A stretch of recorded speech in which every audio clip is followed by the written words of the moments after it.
సృష్టి fertility centre కేసులో కీలక పరిణామం చోటు చేసుకుంది.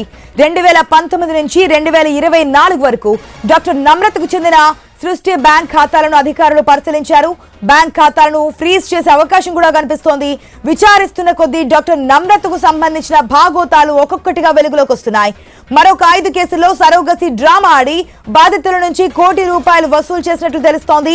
రాజస్థాన్ దంపతుల నుంచి 30 లక్షలు వసూలు చేసినట్లు పోలీసులు గుర్తించారు. ఇప్పటి వరకు ఈ కేసుకు సంబంధించి 14 మందిని పోలీసులు అరెస్ట్ చేశారు. మనం చూస్తున్నాం సృష్టి ఫెర్టిలిటీ సెంటర్ లో తీగలాగితే డొంకంతా కదులుతున్నటువంటి సిచ్యువేషన్. కానీ డాక్టర్ నమ్రత ఏదైతే విచారణ తీసుకెళ్తున్నప్పుడు కొన్ని అభియోగాలు చేశారు, కొంతమంది పాత్ర ఉందని చెప్పారు, కావాలని చెప్పి తను ఇరికిస్తున్నారని చెప్పారు. దాని గురించి కూడా విచారణ జరుగుతుంది. కాకపోతే ఇక్కడ 2019 నుంచి 2024 మధ్యలో బ్యాంక్ అకౌంట్స్ కనుక చెక్ చేస్తే భారీ మొత్తంలో నగదు ట్రాన్సాక్షన్స్ అవ్వడము, అక్కడ క్రెడిట్ కావడము అధికారులు అయితే గుర్తించినట్టు తెలుస్తోంది. అప్డేట్స్ తెలుసుకుందాం మా ప్రతినిధి ప్రవీణ్ ద్వారా. ప్రవీణ్, ఇప్పటికే చాలా మంది పోలీస్ స్టేషన్ కి వెళ్తున్నారు. నమ్రత ద్వారా మోసపోయినటువంటి బాధితులు పోలీస్ స్టేషన్ కి క్యూ కడుతున్నటువంటి సిచ్యువేషన్ మనకు కనిపిస్తోంది. ఇప్పుడైతే మరొక కొత్త కోణం, జనాల నుంచి ₹1 కోట్ల వసూలు చేసింది నమ్రత అని చెప్పి తెలుస్తోంది. అకౌంట్లను కూడా ఫ్రీజ్ చేసే ఛాన్స్ ఉన్నట్టుగా తెలుస్తుంది. డీటెయిల్స్ ఏంటి?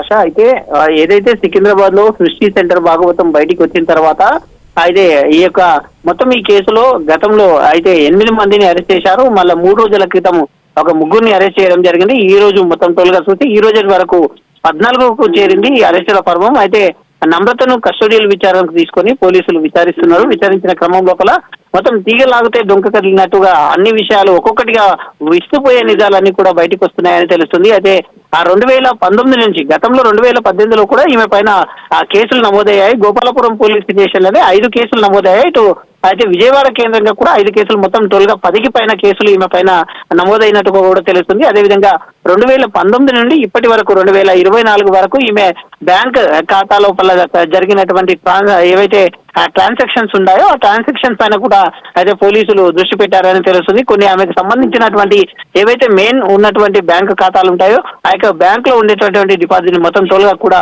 ఫ్రీజ్ చేసి విచారించే అవకాశం ఉన్నట్టుగా తెలుస్తుంది. ఆ యొక్క బ్యాంక్ డీటెయిల్స్ కు సంబంధించి ఇంత పెద్ద మొత్తంలో లావాదేవీలకు సంబంధించి కూడా ఈమెను విచారించే అవకాశం ఉంది. ఈ రోజు 5వ రోజు విచారణలో భాగంగా ఈమెను విచారిస్తారు. విచారించిన తర్వాత ఈమెని అయితే మళ్ళీ తిరిగి మెడికల్ టెస్టులు నిర్వహించిన తర్వాత ఏదైతే ఈ యొక్క అయితే మళ్ళీ కోర్టుకు సబ్మిట్ చేస్తారు. ఈమెని కోర్టుకు సబ్మిట్ చేసిన తర్వాత ఈమెను మొత్తం తొలుగా ఈ బాధితుల నుండి మొత్తం ఎవరెవరు ఎంత తీసుకున్నారు అనే కోణంలో కూడా నల్గొండకు చెందిన దంపతులు కూడా ఫిర్యాదు చేశారు. ఇటు హైదరాబాద్ కు చెందిన దంపతులు ఫిర్యాదు చేశారు. అటు రాజస్థాన్ కు చెందిన దంపతులు వివిధ రాష్ట్రాలలో మొత్తం తొలుగా కూడా ఈమె భాగవతం భారీగా బాటికి వస్తున్న నేపథ్యంలో బాధితులు కూడా అయితే పోలీస్ స్టేషన్ కు క్యూ కట్టారని తెలుస్తుంది. గోపాలపురం పోలీస్ స్టేషన్ లో బాధితులు ధైర్యంగా ముందుకు వచ్చేసి ఈమె ఎవరెవరి దగ్గర ఎంతెంత డబ్బు తీసుకుందో అనే కోణం లోపల కూడా ఆ మొత్తం బాధితులు ఫిర్యాదు చేస్తున్న నేపథ్యంలో వీటిని అన్నింటినీ కూడా పోలీసులు ఒక్కొక్కటిగా విచారిస్తున్నారు. మొత్తం ప్రూఫ్ తో సహా ఈమె ముందు పెట్టేసి విచారిస్తున్నారు. అదేవిధంగా A3 కళ్యాణిని, అదేవిధంగా మొత్తం A6 ఎవరైతే ఉన్నారో వాళ్ళిద్దరిని కూడా విచారిస్తున్నారు. కాబట్టి